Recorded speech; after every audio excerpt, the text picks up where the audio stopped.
Bonjour, amis, je vous souhaite la bienvenue dans notre histoire d'aujourd'hui. Je m'appelle Sophie. J'étais assise près de la fenêtre, en larmes. Le comportement de Daniel envers moi avait tellement changé que je commençais à craindre qu'il ne me quitte un jour. J'aimais Daniel plus que tout, je ne pouvais pas vivre sans lui. Pourtant, bien qu'il soit mon mari, il ne me laissait pas m'approcher de lui. Il restait distant, comme si j'étais une étrangère, et moi, je languissais de sa proximité, de vivre à ses côtés. Mon cœur rêvait de poser ma tête sur ses genoux et de m'endormir, de le sentir me prendre dans ses bras et illuminer ma vie de son amour. Mais les nuits, je ne trouvais pas le sommeil, et cette nuit-là ne faisait pas exception. Alors que je m'approchais de Daniel, ce qu'il fit ensuite était inimaginable pour moi. Il me dit, « Tu as trop de chaleur en toi, viens, je vais te libérer de cette chaleur. » Sur ces mots, cette nuit-là, sous un ciel grondant d'éclairs et de tonnerre, accompagné d'une pluie torrentielle, il se passa quelque chose. J'ai toujours eu une peur terrible de la pluie. Le grondement des nuages et la lueur rapide des éclairs faisaient trembler mon cœur de terreur. Daniel dormait sur le canapé du salon, me laissant seul dans la chambre, incapable de fermer l'œil. Pour couronner le tout, l'électricité était coupée. La lueur des éclairs pénétrait dans la pièce par la fenêtre ouverte, et à chaque flash, je tremblais de peur. La pluie était si violente qu'on aurait dit un ouragan déchaîné. Terrifiée, je me mis à serrer les draps du lit, à presser les oreillers contre ma poitrine. Si seulement Daniel s'était allongé près de moi, j'aurais pu tenir sa main, et peut-être ma peur aurait-elle diminué. Ou mieux encore, s'il m'avait prise dans ses bras, sa présence aurait dissipé ma panique. Mais non, rien de tout cela n'arriverait. Il dormait sur le canapé du salon, totalement indifférent, comme si rien ne le concernait. Je n'arrivais pas à croire que j'avais fait un mariage d'amour avec Daniel. Était-ce vraiment le même Daniel qui, autrefois, se battait contre vent et marée pour moi?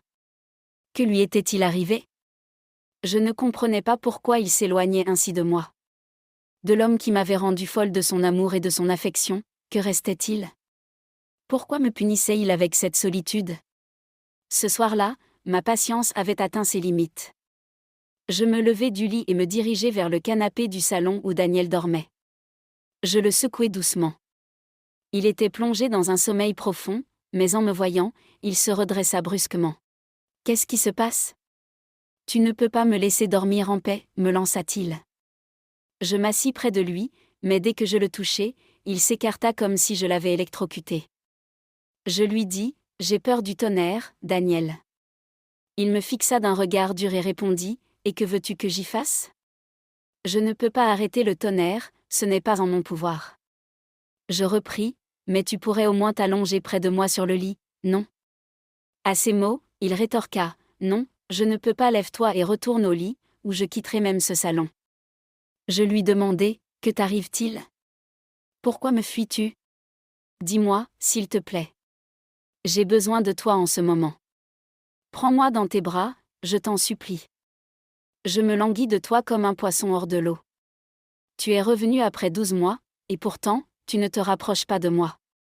Avant, tu ne pouvais pas passer une journée sans moi, et maintenant, même après 1 an, tu ne viens pas près de moi une seule fois. » En entendant cela, Daniel me répondit, « Tu me répugnes maintenant.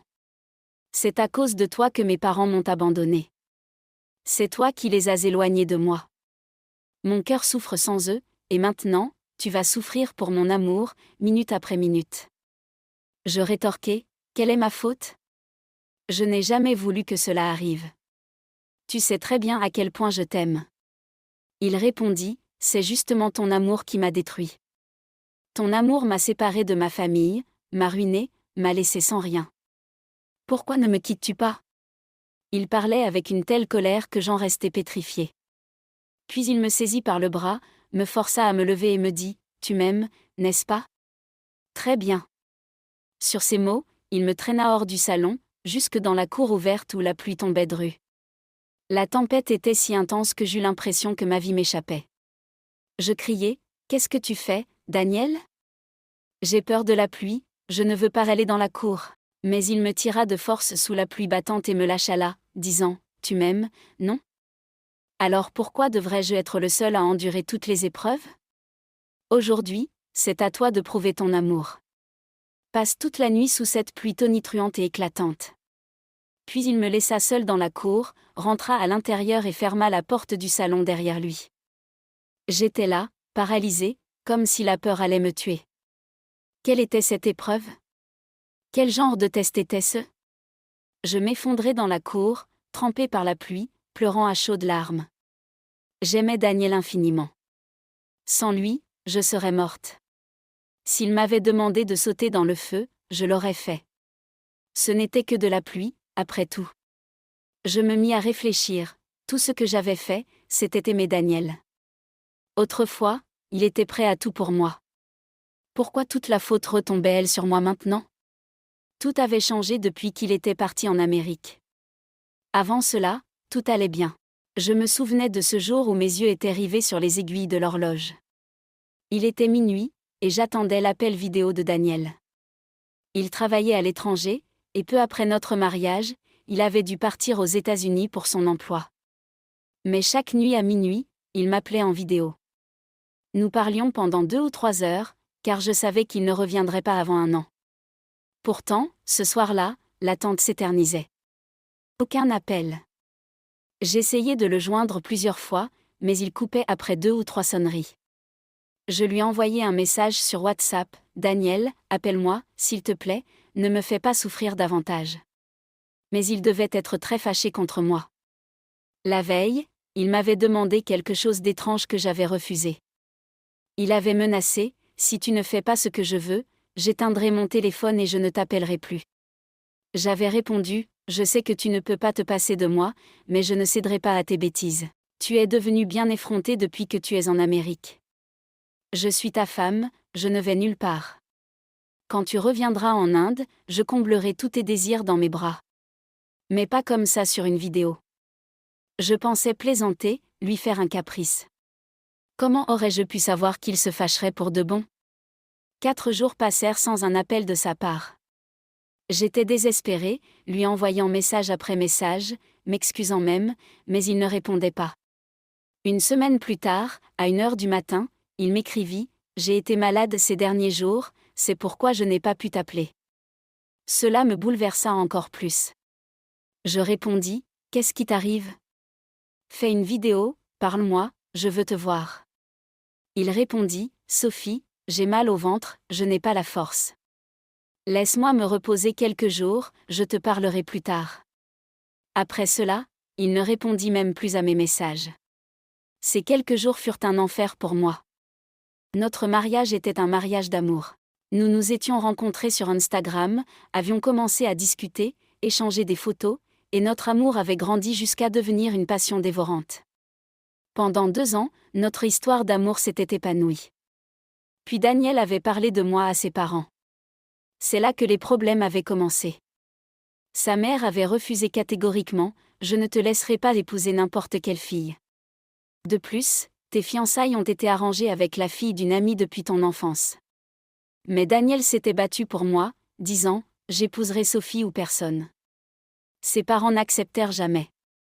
Daniel me dit alors: « Je viendrai seul demander ta main à ta famille, car les miens n'accepteront jamais ce mariage. » Chez moi, il n'y avait pas de restrictions strictes. On nous laissait choisir nos partenaires, à condition de ne pas fuir et déshonorer nos parents. Quand je parlais à ma mère du refus des parents de Daniel, elle me dit: « S'ils ne sont pas d'accord, comment t'accepteront-ils après le mariage?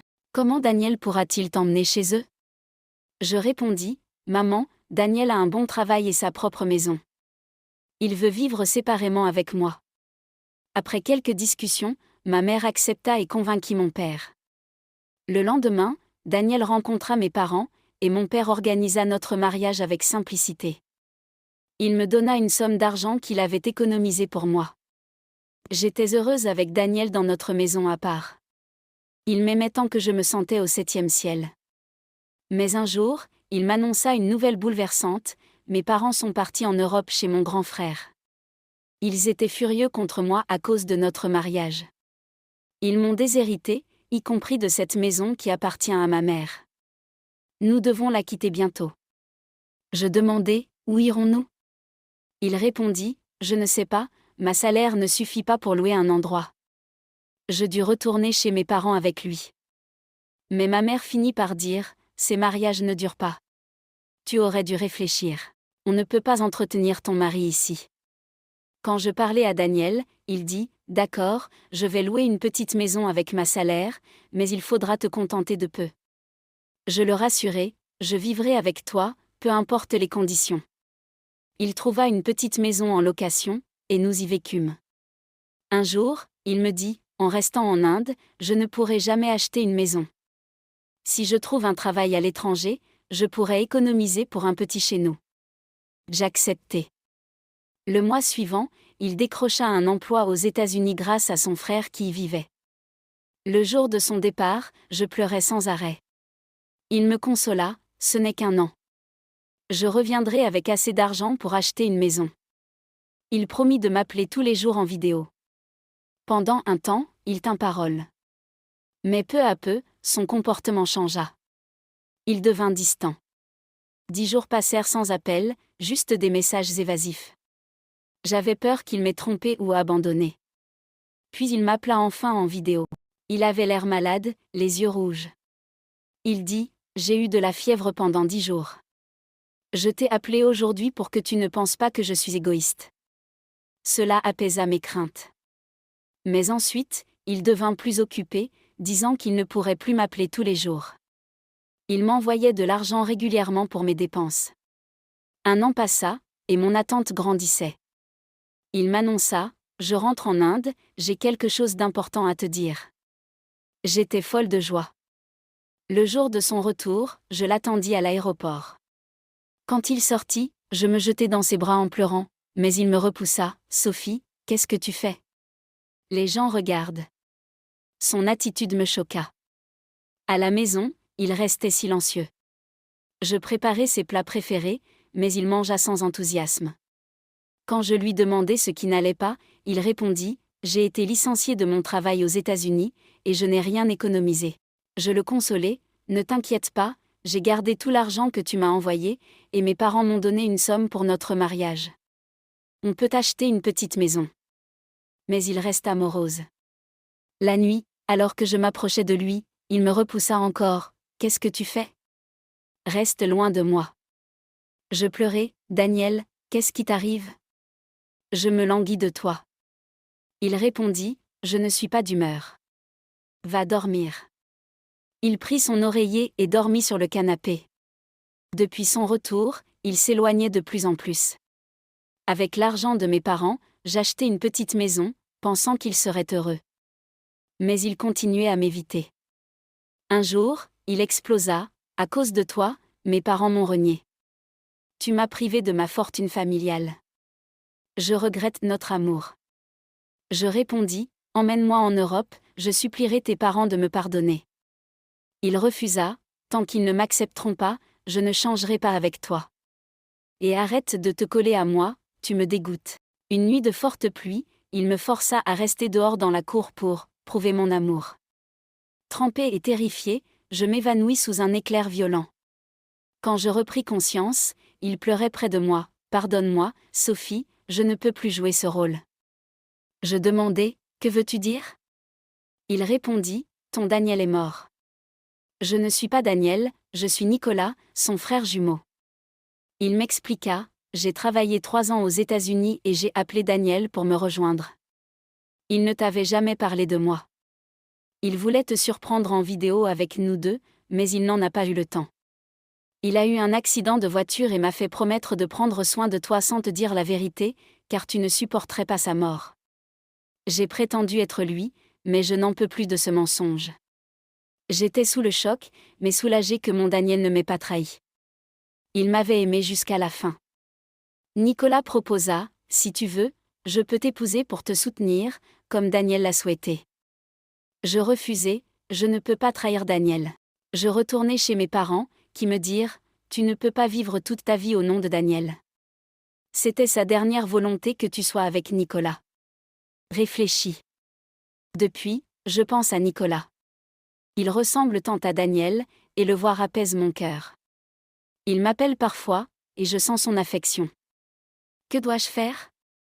Trahir Daniel, qui m'a aimé jusqu'à son dernier souffle, ou accepter Nicolas pour honorer sa volonté? Dites-moi, amis, que dois-je choisir? Merci de me donner vos conseils dans les commentaires.